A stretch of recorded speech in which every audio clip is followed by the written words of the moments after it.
कश्मीर है, जिसके बारे में कभी बादशाह जहांगीर ने कहा था, अगर फिरदौस बर रूहे ज़मीन अस्त, हमी अस्त, हमी अस्त, हमी अस्त। मतलब कि ये अगर दुनिया में कहीं जन्नत है तो वो यही है, यही है, यही है।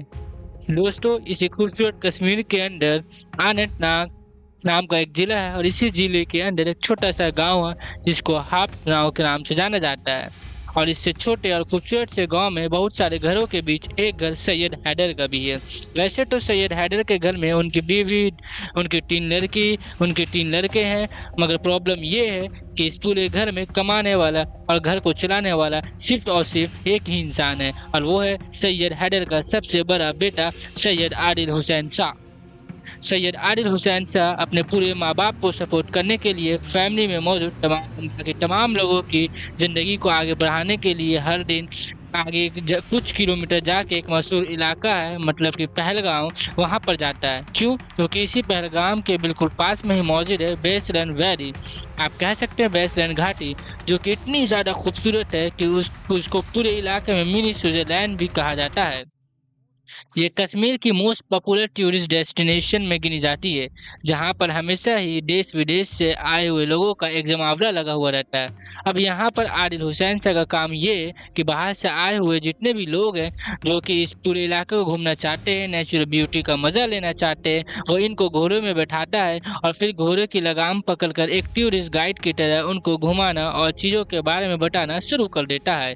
अब आप कहेंगे कि घोड़े पर ही क्यों? तो मामला ये है कि ये जो घाटी है, ये जो वैली है, वो पहाड़ों से घिरा हुआ एक ऐसा इलाका है जहाँ पर आज के दौर की जो अलग अलग तरह की मोटर गाड़ियाँ हैं उनसे सफ़र करना मुमकिन ही नहीं है।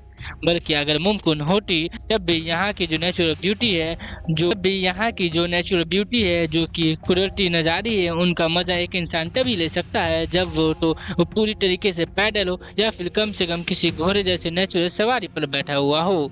कुछ मीडिया रिपोर्ट्स के मुताबिक तो ये घोड़ा या फिर ये घोड़े भी सैयद आदिल हुसैन शाह के नहीं, बल्कि इनको कोई और ऑन करता है, और आदिल हुसैन शाह को यहाँ पर सिर्फ एक मजदूर की तरह काम करता है। मतलब कि सारा दिन काम करने के उसको उतने ही पैसे मिलते हैं और उसी तरह से पैसे मिलते हैं जैसे कि देश भर में एक मजदूर को पैसे दिए जाते हैं।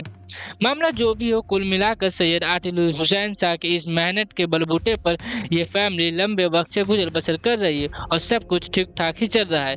मगर तभी दिन आ जाता है 22 अप्रैल 2025 का, और फिर जो होता है जो सैयद आदिल हुसैन शाह या उसके फैमिली ने कभी सपने में भी सोचा नहीं होगा। चंद लम्हों के अंदर ही उस पूरी फैमिली का भविष्य बदल जाता है, और सिर्फ इस फैमिली का ही नहीं, बल्कि इन्हीं चंद लम्हों के वजह से देखते ही देखते पूरे भारत के बेशुमार फैमिली का भविष्य बदल जाता है। क्योंकि जिन चंद लम्हों की हम बात कर रहे हैं वो वही दर्दनाक लम्हे हैं जिनके बाद ही हम लोगों के सामने दिल को दहला देने वाली ये तस्वीरें आई थी। सैयद आदिल हुसैन शाह हर दिन की तरह अपने घर से काम के लिए तो निकला, पर दिन ढलते ढलते अपने घर पर वापस भी आया, मगर अफसोस कफन के साथ। 22 अप्रैल को जब हर दिन की तरह सैयद आदिल हुसैन शाह एक टूरिस्ट के ग्रुप को अपने घोड़े के जरिए से घुमा रहे थे, तब अचानक से इसी जगह पर आतंकवादी हमला होता है। हर तरफ से चीख पुकार चिल्लाने की आवाज़ें आने लगती हैं, लोग इधर उधर दौड़ने लगते हैं। ऐसे हालात में चश्मदीद लोगों के मुताबिक आदिल हुसैन शाह आतंकवादी के पास जाते हैं और उनको समझाते हैं, अरे इनको ना मारो, ये हमारे मेहमान हैं और ये लोग बेगुनाह हैं, और उनसे वो राइफल छीनने की कोशिश भी करता है। मगर वो लोग आदिल हुसैन शाह की बात सुनने की तैयार ही नहीं था। आदिल हुसैन शाह ने फिर आगे बढ़कर लोगों पर बंदूक चला रहे एक आतंकवादी की राइफल छीनने की कोशिश भी की, और उसी कोशिश में सैयद आदिल हुसैन शाह की भी मौत हो गई। पहलगाम में ये खतरनाक आतंकवादी हमला जिसने पूरे भारत देश को हिलाकर रख दिया। इसने 26 के करीब लोगों की मौत हुई, जबकि 20 के करीब लोग घायल बताए जा रहे हैं। और अभी तक अलग अलग रिपोर्ट्स आने के मुताबिक इस आतंकवादियों की तादाद करीब 5 के करीब थी, जिनका ताल्लुक द रेजिस्टेंस फ्रंट के ग्रुप से है, जिनका सीधा एक पाकिस्तान बेस्ड आतंकवादी ग्रुप है जिसका लश्कर तैयबा से बताया जा रहा है।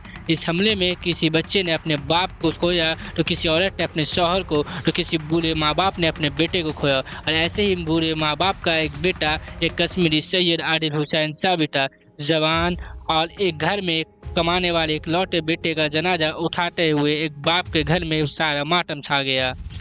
जम्मू कश्मीर के जनाजे में बाकी लोग के साथ साथ जम्मू कश्मीर के स्टेट के चीफ मिनिस्टर उमर अब्दुल्ला भी नजर आए।